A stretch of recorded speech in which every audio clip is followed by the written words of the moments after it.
بسم اللہ الرحمن الرحیم۔ سامعین کرام، آپ سن رہے ہیں عمران سیریز کے سلسلے کا ایک اردو ناول پاور لینڈ، جس کے مصنف ہیں مظہر کلیم ایم اے، اور یہ اس سلسلے کی قسط نمبر 20 ہے۔ مجھے امید ہے آپ کو میری یہ کاوش پسند آ رہی ہوگی۔ آپ نے اگر ابھی تک میرا چینل کہانی گھر سبسکرائب نہیں کیا تو ابھی میرے چینل کو سبسکرائب کر کے بیل نوٹیفیکیشن آن کر لیجئے تاکہ آنے والی ہر نئی کہانی کی اطلاع بر وقت آپ تک پہنچ سکے۔ عمران صاحب، مجھے ایکس2 نے یہاں آنے سے قبل سختی سے ہدایت کی تھی کہ میں آپ سے نہ الجھوں، لیکن آپ اب یہ میری برداشت سے باہر ہوتے جا رہے ہیں۔ تنویر نے پھنکارتے ہوئے لہجے میں جواب دیا۔ تو بھائی، تم بھی جولیا کی طرح کمرہ برداشت سے باہر نکل جاؤ، اس میں غصے ہونے والی کون سی بات ہے؟ عمران نے بڑے سنجیدہ لہجے میں جواب دیتے ہوئے کہا، اور پھر وہ اٹھ کر ٹیلی فون والی میز کی طرف بڑھتا چلا گیا۔ عمران نے ریسیور اٹھایا اور ایکسچینج کو اس نے ہوٹل سیگال میں جوزف اور جوانا سے بات کروانے کے لیے کہا، پھر ریسیور رکھ دیا۔ اس دوران جولیا بھی واپس آ کر اپنی کرسی پر بیٹھ چکی تھی۔ کمرے میں اب مکمل خاموشی طاری تھی۔ چند لمحوں بعد ٹیلی فون کی گھنٹی بج اٹھی۔ یس، عمران نے ریسیور اٹھاتے ہوئے کہا، ہوٹل سیگال میں مسٹر جوانا سے بات کریں، آپریٹر نے مؤدبانہ لہجے میں کہا، اور چند لمحوں بعد جوانا کی آواز ریسیور پر ابھری۔ ہیلو، کون بول رہا ہے؟ جوانا کی آواز میں ہلکا سا غصہ شامل تھا۔ تمہارے سامنے کون بول سکتا ہے مسٹر جوانا؟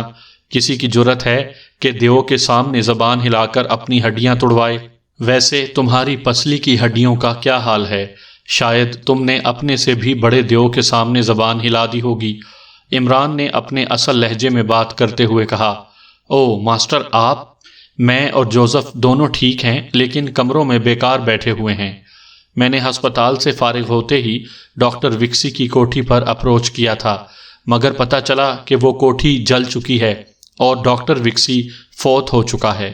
جوانا نے مؤدبانہ لہجے میں جواب دیتے ہوئے کہا، وہ تمہارے ڈر سے اپنی کوٹھی کو آگ لگا کر مر گیا ہے بیچارہ۔ بہرحال تم اور جوزف دونوں اب فارغ ہو، تم دونوں پہلی فرصت میں واپس چلے جاؤ، میں ابھی بعد میں آؤں گا۔ عمران نے کہا، نہیں باس، جب تک مشن مکمل نہیں ہو جائے گا ہم واپس نہیں جائیں گے۔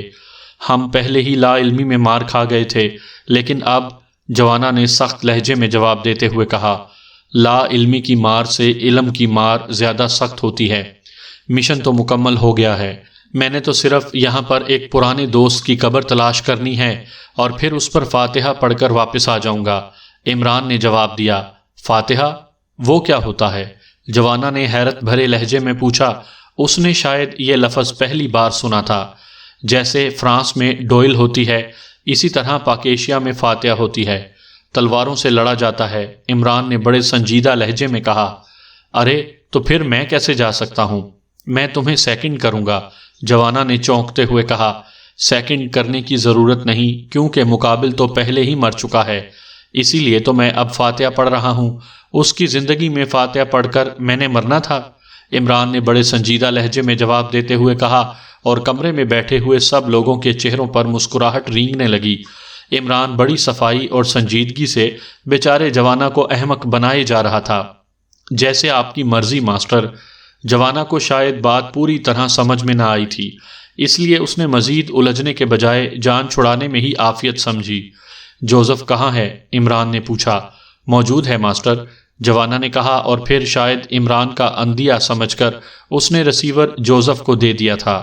یس باس، جوزف کی آواز سنائی دی۔ جوزف، تم جوانا کے ساتھ واپس چلے جاؤ، میں بھی فاتحہ پڑھ کر واپس آ جاؤں گا، سمجھ گئے؟ عمران نے سنجیدہ لہجے میں کہا، یس باس، جیسے آپ کا حکم۔ جوزف نے بڑے فرما بردارانہ لہجے میں جواب دیتے ہوئے کہا، گڈ بائے۔ عمران نے مسکراتے ہوئے کہا، اور اس کے ساتھ ہی اس نے ریسیور رکھ دیا۔ عمران صاحب، اب آپ کے یہاں رکنے کی وجہ تو بظاہر نظر نہیں آتی، اور پھر پاور لینڈ کا مشن تو ابھی شروع ہی نہیں ہوا۔ صفدر نے اس بار انتہائی سنجیدہ لہجے میں کہا، دیکھو صفدر، پہلے تو میرا خیال تھا کہ یہاں چینری میں ایسے لوگ مل جائیں گے جو پاور لینڈ میں داخلے کا کوئی نہ کوئی کلو دے دیں گے، اور ہم سب اس کلو کی بنا پر پاور لینڈ میں داخل ہو جائیں گے، لیکن یہاں آ کر پتہ چلا کہ وہاں کے داخلے کا صرف ایک ہی راستہ ہے، صرف ٹرانسمٹ ہو کر ہی وہاں پہنچا جا سکتا ہے۔ ان لوگوں نے ایسی ریز پاور لینڈ کے گرد پھیلا رکھی ہیں کہ ٹھوس جسم کسی طور پر بھی اس میں داخل نہیں ہو سکتا۔ اب مسئلہ یہ تھا کہ ٹرانسمٹ ہونے اور اسے کنٹرول کرنے والی مشینری کون سی ہے۔ چنانچہ میں نے ایسے آدمی کی تلاش شروع کر دی جس کے پاس وہ ٹرانسمٹ فیوز ہو۔ چنانچہ ایک آدمی مل ہی گیا اور اس سے ٹرانسمٹ فیوز حاصل کر کے میں نے ڈاکٹر آلیری کی لیبارٹری میں اس پر ریسرچ کی اور میں اس کا فارمولا اور اس کا آپریٹنگ پروسیس سمجھ گیا۔ لیکن مسئلہ یہ ہے کہ ایسے ٹرانسمٹ فیوز تیار کرنے کے لیے ایسا جدید ترین سائنسی سامان چاہیے جو شاید یہاں نہ ملے، اور نہ ہی یہاں ایسی لیبارٹری میسر ہو سکے جس میں وہ ٹرانسمٹ فیوز اور اس کی آپریٹنگ مشین تیار ہو سکے۔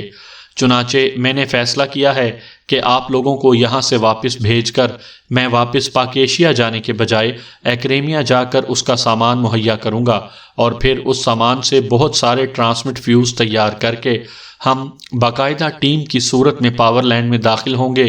اب ظاہر ہے اس پر کچھ عرصہ تو لگ ہی جائے گا۔ ایسی صورت میں آپ سب کا یہاں بیکار بیٹھنا فضول ہے۔ وہاں پاکیشیا میں بھی کوئی کام پڑ سکتا ہے۔ عمران نے پوری تفصیل بتاتے ہوئے کہا۔ ہاں واقعی اس صورت میں تو ہمارا یہاں رہنا بیکار ہی ہے، صفدر نے سر ہلاتے ہوئے کہا۔ بس یہی بات میں سمجھانا چاہتا تھا، اس لیے مس جولیا آپ اپنی ٹیم کو لے کر واپس X2 کے پاس پہنچ جائیں۔ جب ٹرانسمٹ فیوز تیار ہو جائیں گے تو پھر ہم وہاں سے پوری ٹیم تیار کر کے پاور لینڈ میں داخل ہو جائیں گے۔ عمران نے بڑے سنجیدہ لہجے میں کہا اور پھر اٹھ کر کھڑا ہو گیا۔ جولیا کی سمجھ میں بھی ساری بات آ گئی تھی، اس لیے اس نے بھی سر ہلا دیا۔ اوکے گڈ بائے، عمران نے کہا، اور دوسرے لمحے وہ تیز تیز قدم اٹھاتا کمرے سے باہر نکلتا چلا گیا۔ چونکہ اب وہ اطالوی کے بجائے نئے میک اپ میں تھا، اس لیے اسے یقین تھا کہ اسے کوئی نہیں جانتا، اور وہ اطمینان سے ہوٹل کے ہال میں سے ہوتا ہوا مین گیٹ سے باہر نکل آیا۔ باہر سڑک پر آ کر وہ چند لمحے سوچتا رہا، پھر اس نے ایک خالی ٹیکسی کو اشارہ کیا اور پھر ٹیکسی کی پچھلی نشست پر بیٹھتے ہوئے ڈرائیور کو گرین پارک ہوٹل چلنے کے لیے کہا۔ گرین پارک ہوٹل شہر سے ہٹ کر مضافات میں ایک جدید ترین ہوٹل تھا، اور عمران کو اس کا ماحول بے حد پسند تھا۔ وہ جب بھی چینری آتا تھا اسی ہوٹل میں ٹھہرتا تھا، اس لیے اس نے اس بار بھی اسی ہوٹل میں رہنے کا پروگرام بنایا تاکہ وہاں رہ کر وہ ٹرانسمٹ فیوز کے سامان کے متعلق معلومات جمع کر سکے۔ ٹیکسی ایک جھٹکا کھا کر آگے بڑھی اور پھر سڑک پر دوڑنے والی بے شمار گاڑیوں میں شامل ہو کر آگے بڑھتی چلی گئی۔ دروازے پر دستک ہوئی تو صوفے پر تقریباً لیٹی ہوئی لیڈی ایشلے چونک پڑی۔ وہ سیدھی ہو کر بیٹھ گئی۔ یس کم ان، اس نے کرخت لہجے میں کہا۔ دوسرے لمحے دروازہ کھلا اور ایک نوجوان اندر داخل ہوا۔ نوجوان کے چہرے پر جوش کے آثار نمایاں تھے۔ کیا رپورٹ ہے بارکر؟ لیڈی ایشلے نے اس کا چہرہ دیکھتے ہوئے چونک کر پوچھا۔ مادام، میں نے معلومات حاصل کر لی ہیں۔ ڈاکٹر وکسی کی کوٹھی کے جلنے سے پہلے اس میں سے ایک کار نکل کر گئی تھی۔ اس کار میں ڈاکٹر وکسی اور ایک اجنبی سوار تھے۔ اس اجنبی نے باہر نکل کر سامنے والی سبز کوٹھی کی سائیڈ میں کھڑے ہوئے ایک اور آدمی کو بلایا، اور پھر اسے بھی کار میں سوار کر کے کار چلی گئی۔ اس کے بعد کوٹھی پر زیرو بم فائر کر دیا گیا۔ بعد ازاں ڈاکٹر وکسی اور وہ دونوں اجنبی کار میں واپس آئے تھے۔ ڈاکٹر وکسی تو اتر کر کوٹھی کے اندر چلا گیا، جبکہ وہ دونوں اجنبی ایک شہادت کے مطابق اس سبز کوٹھی کے عقبی حصے میں داخل ہوئے تھے۔ وہ کافی دیر بعد واپس آئے تو ان کے ہاتھ میں وہ بیگ تھا جو مارٹن لے کر اس کوٹھی میں داخل ہوا تھا۔ انہیں جب پولیس آفیسر سے ڈاکٹر وکسی کے ہارٹ اٹیک سے فوت ہو جانے کا علم ہوا تو وہ دونوں ایک ٹیکسی میں بیٹھ کر وہاں سے چلے گئے۔ میں نے اس ٹیکسی ڈرائیور کو ڈھونڈ نکالا اور اس نے بتایا کہ وہ دونوں سٹی چارمنگ ہوٹل میں گئے تھے۔ اس ہوٹل میں تحقیقات کے بعد پتہ چلا کہ وہاں ایک گروپ ٹھہرا ہوا ہے جس کی لیڈر ایک یورپین عورت ہے۔ اس کا نام ریٹا ہے۔ انہوں نے اپنے آپ کو سیاح ظاہر کیا تھا۔ یہ دونوں اجنبی اس عورت کے کمرے میں گئے، پھر ہوٹل سیگال میں کال کی گئی۔ چونکہ سٹی چارمنگ ہوٹل ایک بلیک میلر کی ملکیت ہے، چنانچہ وہاں خفیہ طور پر تمام کالوں کا باقاعدہ ٹیپ ریکارڈ رکھا جاتا ہے تاکہ اعلیٰ حلقوں کے لوگوں کی کالوں سے مواد حاصل کر کے انہیں بلیک میل کیا جا سکے۔ چنانچہ اس کال کا ٹیپ میں نے حاصل کر لیا۔ اس ٹیپ کی مدد سے مجھے معلوم ہوا کہ ہوٹل سیگال میں ٹھہرے ہوئے 2 حبشیوں سے بات چیت کی گئی ہے۔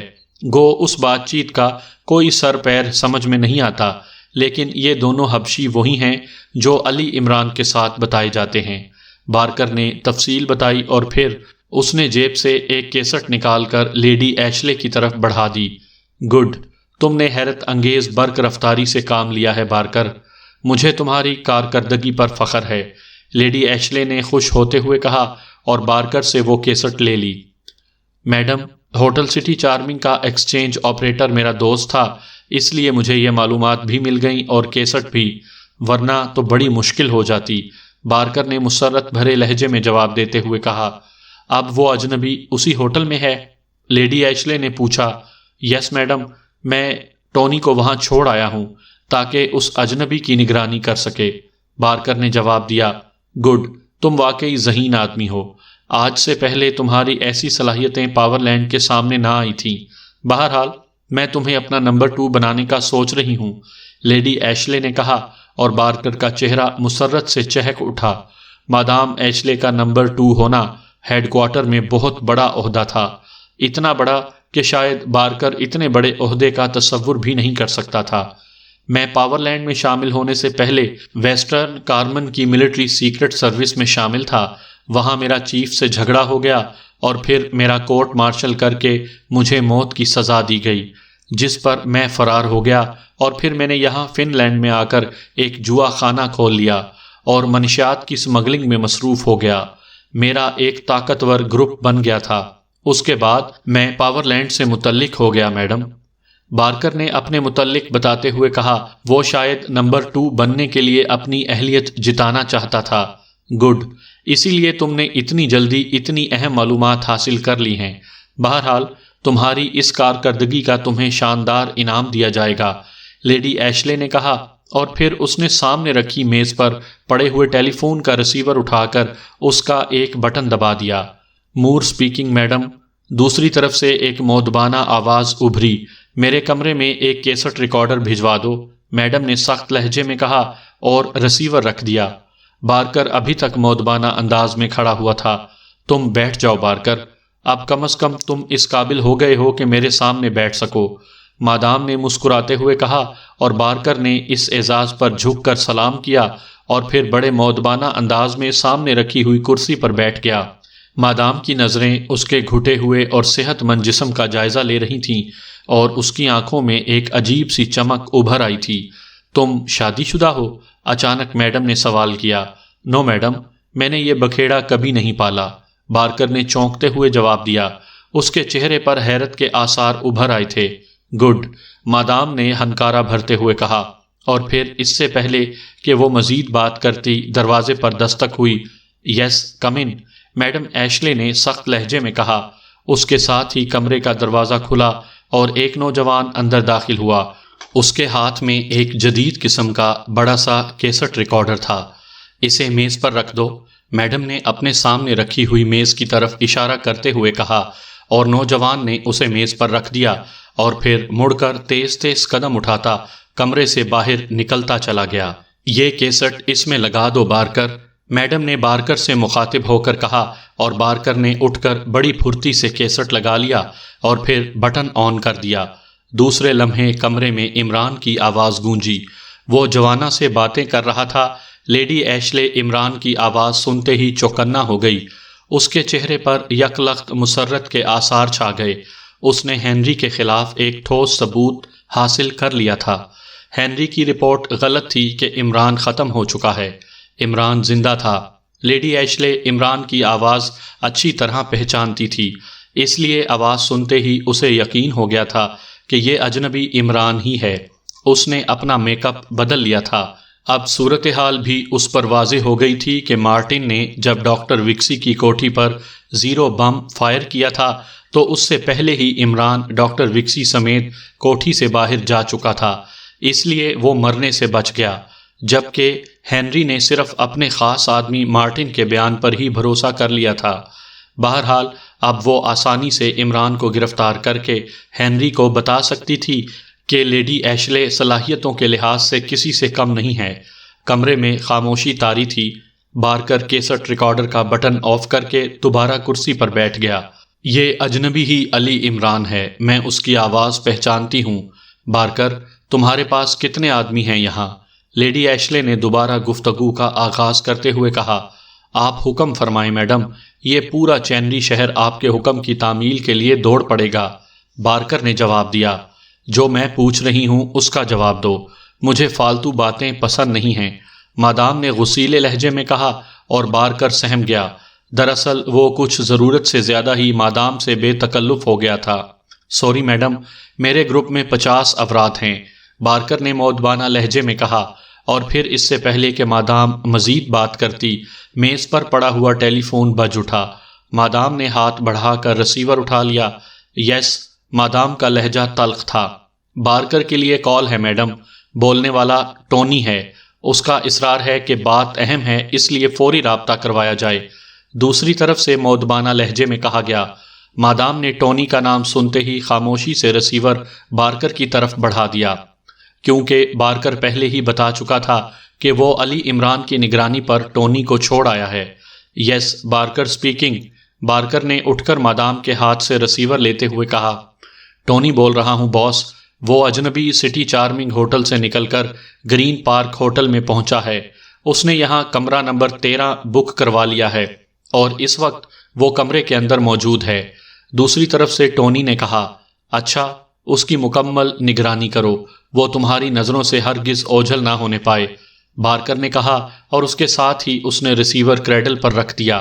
وہ اجنبی ہوٹل گرین پارک میں پہنچ گیا ہے مادام، بارکر نے ریسیور رکھ کر مؤدبانہ لہجے میں مادام سے مخاطب ہو کر کہا۔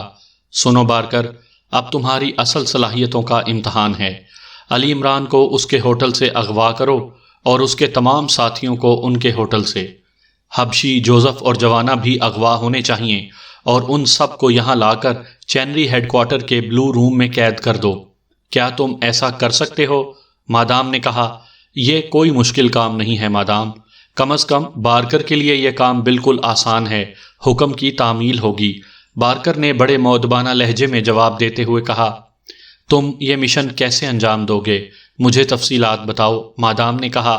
مادام، علی عمران کو رات کو سوتے ہوئے بے ہوش کر دیا جائے گا، اس کے بعد اس کا اغوا آسان ہو جائے گا، اس کے ساتھیوں کو بھی آسانی سے اغوا کیا جا سکتا ہے، کیونکہ جن کمروں میں وہ رہائش پذیر ہیں وہاں سے خفیہ راستے باہر نکلتے ہیں اور انہیں بھی زود اثر بے ہوش کر دینے والی گیس سے اغوا کیا جا سکتا ہے، بارکر نے جواب دیا۔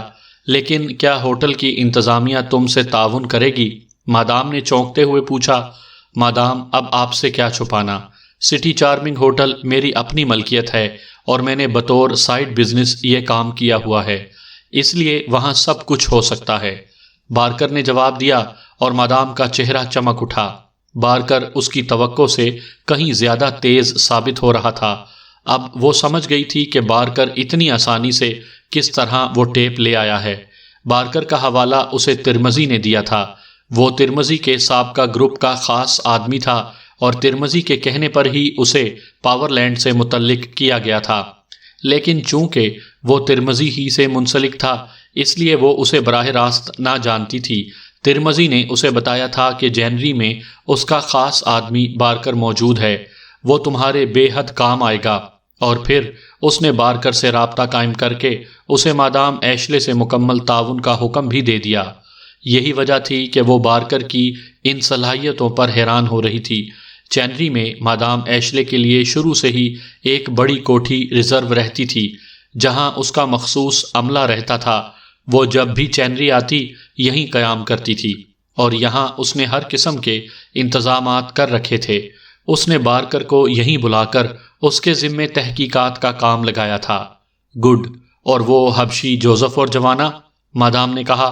میڈم، جوانا سے کسی زمانے میں میرے بہت گہرے تعلقات رہے ہیں، بعد میں وہ ماسٹر کلرز میں شامل ہو گیا تھا، لیکن اب بھی میرے اس سے تعلقات موجود ہیں، میں دوستانہ تعلقات کی بنا پر بھی ان دونوں کو اغوا کر سکتا ہوں، صرف ہوگا یہ کہ انہیں لے کر آنے کے لیے مجھے خود جانا پڑے گا، بارکر نے جواب دیا۔ ٹھیک ہے، تمام کام ہوشیاری سے ہونا چاہیے، خاص طور پر علی عمران کا اغوا۔ وہ انتہائی خطرناک آدمی ہے، ایسا نہ ہو کہ وہ ہوشیار ہو جائے اور سارا کھیل ہی بگڑ جائے۔ مادام نے اسے تنبیہ کرتے ہوئے کہا، آپ بے فکر رہیں مادام، اور بارکر کی صلاحیتوں پر اعتماد کریں۔ بارکر نے کہا، ٹھیک ہے، اب تم جا کر حکم کی تعمیل کرو۔ جب سب لوگ بلو روم میں پہنچ جائیں تو مجھے مطلع کرو، میں تمہارا انتظار کروں گی۔ مادام نے سر ہلاتے ہوئے کہا، یس مادام، میں جلد ہی آپ کو کامیابی کی خبر سناؤں گا۔ بارکر نے مؤدبانہ لہجے میں کہا، اور پھر مادام کو سلام کر کے وہ کمرے سے باہر نکلتا چلا گیا۔ مادام کا چہرہ مسرت سے چمک رہا تھا۔ وہ سوچ رہی تھی کہ جیسے ہی یہ سب لوگ بلو روم میں اکٹھے ہوں گے، وہ ہنری اور ترمزی کو ہیڈ کوارٹر سے بلا لے گی اور پھر انہیں بتائے گی کہ اصل حقیقت کیا ہے۔ اسے یقین تھا کہ عمران کو اپنے سامنے زندہ دیکھ کر ہنری پھر کبھی اس کے سامنے سر نہ اٹھا سکے گا۔ عمران کی آنکھ کھلی تو ایک لمحے کے لیے وہ حیرت سے ادھر ادھر دیکھتا رہا۔ دوسرے لمحے اس نے اچھل کر بیٹھنے کی کوشش کی، لیکن پھر وہ ایک طویل سانس لے کر رہ گیا۔ وہ ایک اسٹریچر نما تختے سے پوری مضبوطی سے بندھا ہوا تھا۔ اس کے جسم کو چمڑے کے مضبوط تسموں سے اسٹریچر سے باندھ دیا گیا تھا۔ اس کے چونکنے کی وجہ یہی تھی کہ آنکھ کھلنے پر اس نے اپنے آپ کو ہوٹل کے کمرے کے بجائے اجنبی جگہ پر دیکھا تھا۔ یہ ایک وسیع کمرہ تھا جس میں نہ کوئی دروازہ تھا اور نہ ہی کوئی روشن دان۔ پورا کمرہ ٹھوس دیواروں پر مشتمل تھا۔ صرف اونچی چھت سے ایک فانوس لٹک رہا تھا جس میں موجود بے شمار بلب جل رہے تھے۔ رات کو عمران اپنے کمرے میں سویا تھا اور اس نے اپنے طور پر دروازہ اندر سے بند کر دیا تھا، پھر وہ یہاں کیسے پہنچ گیا؟ اس بات پر اسے حیرت تھی۔ ظاہر ہے اسے ہوٹل سے اغوا کر لیا گیا تھا، لیکن کس نے اغوا کیا تھا اور کیسے؟ یہ بات اس کے ذہن میں نہ آ رہی تھی، اور پھر اس نے گردن موڑ کر ادھر ادھر دیکھا تو اسے حیرت کا دوسرا شدید جھٹکا لگا۔ پوری ٹیم اس کی طرح اسٹریچروں سے بندھی ہوئی اس بند کمرے میں موجود تھی۔ جوزف اور جوانا تک موجود تھے۔ حیرت ہے، یہ لوگ تو جادوگر معلوم ہوتے ہیں، عمران نے بڑبڑاتے ہوئے کہا۔ عمران کے سب ساتھیوں کی آنکھیں بند تھی اور یوں لگ رہا تھا جیسے وہ گہری نیند سو رہے ہوں، اور دوسری حیرت انگیز بات یہ تھی کہ سب اپنے اصل چہروں میں تھے۔ ان کے میک اپ صاف کر دیے گئے تھے۔ عمران سمجھ گیا کہ کوئی ایسا چکر چل گیا ہے کہ وہ سب لوگ نہ صرف ٹریس ہو گئے ہیں بلکہ بڑے اطمینان سے انہیں اغوا بھی کر لیا گیا ہے۔ اس کے ساتھیوں کی حالت بتا رہی تھی کہ وہ سب بے ہوش تھے، اور ظاہر ہے عمران کو بھی گہری نیند میں سوتے ہوئے بے ہوش کر کے یہاں لایا گیا ہوگا۔ لیکن یہ لوگ ہیں کون؟ ان کا تعلق پاور لینڈ سے ہے یا کوئی اور چکر ہے؟ اس بات کا اندازہ تو اس وقت ہو سکتا تھا جب ان میں سے کوئی سامنے آتا۔ عمران کے ہاتھ اسٹریچر کے نیچے موڑ کر باندھے گئے تھے، اور عمران نے اپنے دونوں بندھے ہوئے ہاتھوں کو حرکت دی تو اس کا دل بلیوں اچھل پڑا۔ اس کے دونوں ہاتھوں کو کلائی کے اوپر کر کے باندھا گیا تھا، اور وہ اس طرح آسانی سے اپنے ناخنوں میں موجود تیز بلیڈوں کو استعمال کر سکتا تھا۔ چنانچہ اس نے فوری طور پر کام شروع بھی کر دیا، اور چند لمحوں بعد اس کی کلائیاں آزاد ہو گئیں۔ اب وہ آسانی سے جسم پر بندھے ہوئے دوسرے اسٹریپ بھی کاٹنے کے قابل ہو گیا، اور تھوڑی دیر بعد اس کا جسم بندشوں سے قطعی آزاد ہو گیا۔ وہ تیزی سے اس اسٹریچر سے نیچے اترا اور پھر اپنے ساتھیوں کی طرف بڑھا۔ اس نے باری باری ان کی بندشیں بھی اپنے ناخنوں کے بلیڈوں سے کاٹ دیں، اور پھر اس نے باری باری ہر ایک کی ناک اور منہ بند کر کے انہیں جبراً ہوش میں لانا شروع کر دیا۔ جب وہ آخری آدمی کو بھی ہوش میں لے آیا تو اسے اس تمام کارروائی میں کم از کم 20-25 منٹ لگ ہی گئے۔ عمران صاحب، یہ ہم کہاں پہنچ گئے ہیں؟ تقریباً سب نے ہی اپنے اپنے انداز میں یہی سوال کیا۔ جہاں تک میرا آئیڈیا ہے کہ ہم پاور لینڈ کی قید میں ہیں، کیونکہ اس کے علاوہ اور کوئی دوسری پارٹی اس وقت ایسی نہیں ہے جو ہماری مہمانی کا بوجھ سنبھال سکے۔ عمران نے جواب دیتے ہوئے کہا، او، لیکن انہیں ہم سب کے بارے میں کیسے علم ہوا؟ اور پھر ہمیں احساس تک نہیں ہوا۔ ہم سب رات کو اپنے اپنے کمروں میں سوئے تھے اور اب آنکھیں یہاں کھلی ہیں۔ تقریباً سب نے یہی کہا۔ عقل مند کہتے ہیں کہ نیند موت کی بہن ہوتی ہے، تو شکر کرو کہ تم نیند میں ہونے کے باوجود اس کی بہن کے مہمان نہیں بن گئے، ورنہ آنکھ قبر میں کھلتی اور منکر نکیر سر پر سوار ہوتے۔ عمران نے مسکرا کر جواب دیا، یہ کمرہ بھی تو قبر کی طرح ہی ہے، کہیں کوئی دروازہ یا کھڑکی نہیں ہے، لیکن گھٹن کا احساس بھی نہیں ہو رہا۔ صفدر نے سنجیدہ لہجے میں کہا اور سب نے اس کی تائید میں سر ہلا دیا۔ یہ قبر اگر نہیں بھی ہے تو قبر میں تبدیل ہو سکتا ہے۔ پاور لینڈ ہی اگر ہمارا میزبان ہے تو اس نے ہم سے کوئی رعایت نہیں کرنی، اس لیے آپ فاسٹ ایکشن کے لیے ہر لمحے تیار رہیں۔ اب سب دوبارہ اسٹریچروں پر لیٹ جائیں اور اسٹریچر کو اسی طرح سیٹ کر لیں کہ محسوس یہی ہو جیسے آپ لوگ بندھے ہوئے ہیں۔ اس طرح مدافعت کے لیے چند لمحے مل جائیں گے، عمران نے کہا، اور پھر وہ خود اپنے اسٹریچر نما تختے پر لیٹ گیا اور اس نے نیچے لٹکے ہوئے اسٹریچر کو دونوں ہاتھوں سے تختے کے نیچے ایسی گانٹھیں دے کر باندھ لیا کہ بوقت ضرورت وہ جسم کے ایک ہی جھٹکے سے آزاد ہو سکے، اور دونوں ہاتھ اسی انداز میں نیچے موڑ کر تختے کے درمیان میں کر لیے۔ پوری ٹیم نے بھی عمران کی طرح کارروائی کی اور پھر وہ خاموش لیٹے کسی کی آمد کے منتظر ہو گئے، لیکن اس کمرے کی ہر دیوار اسی طرح اپنی جگہ پر قائم تھی، یوں لگتا تھا کہ جیسے وہ انہیں اس بند کمرے میں ڈال کر انہیں بھول گئے ہوں، لیکن وہ جانتے تھے کہ یہ خاموشی بہرحال ٹوٹے گی۔ اور پھر وہی ہوا۔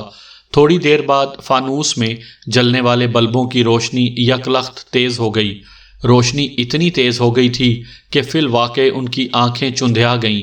چند لمحوں بعد ہی روشنی دوبارہ ہلکی ہو گئی اور پھر سرر سرر کی آواز سے ان کے دائیں طرف والی دیوار درمیان سے پھٹ کر دونوں اطراف میں سمٹتی چلی گئی۔